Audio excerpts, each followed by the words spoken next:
refait intégralement un ascenseur à la Tour Eiffel tous les 50 ans. C'est une opération exceptionnelle. Du coup, on passe d'abord des années en cabinet d'études, en conception.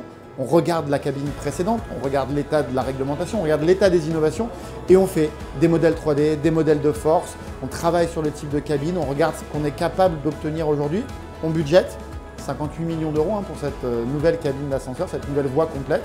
Et là, du coup, on va essayer de mettre le concentré des technologies actuelles, de nos enjeux actuels, en lien ou en compatibilité avec ce que cette voie, ce pilier tel qu'il est, c'est-à-dire en biais, permet de faire. C'est l'alliance des deux qu'on réfléchit beaucoup avant de commencer à ouvrir le chantier en tant que tel.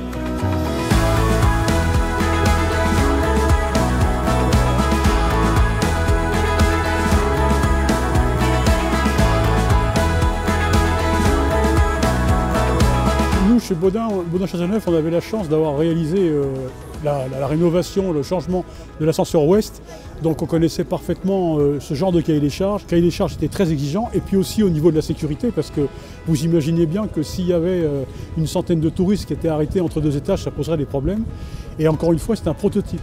Donc il a fallu un gros travail d'ingénierie, d'anticiper tous les soucis potentiels, de doubler au niveau de la sécurité. Et les personnes que l'on a mis sur ce dossier sont déjà les personnes qui avaient fait l'ascenseur ouest.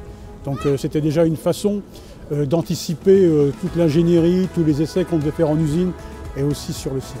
Donc pour nous, c'était vraiment un challenge, mais qu'on a relevé et dont on est particulièrement fiers. Les ascenseurs sont emblématiques de la Tour Eiffel. Ils sont à la fois le moyen qui nous permet de faire monter 6,5 millions de visiteurs au sommet de la tour, mais c'est aussi emblématique de l'ambition scientifique et technique de Gustave Eiffel. Alors quand il s'agit de les rénover, comme cet ascenseur nord, l'enjeu c'est précisément celui-ci. C'est comment on met les normes actuelles, l'exigence actuelle, les règles actuelles de sécurité, de performance énergétique. Cet ascenseur, il a une particularité par rapport aux 3 autres ascenseurs publics, c'est que c'est le premier qui ne s'arrête pas au premier étage. Il va permettre très rapidement de monter de 0 à 110 mètres, notre 2e étage, et donc offrir une fluidité de visite, une augmentation de nos capacités de flux, donc moins d'attente à nos visiteurs.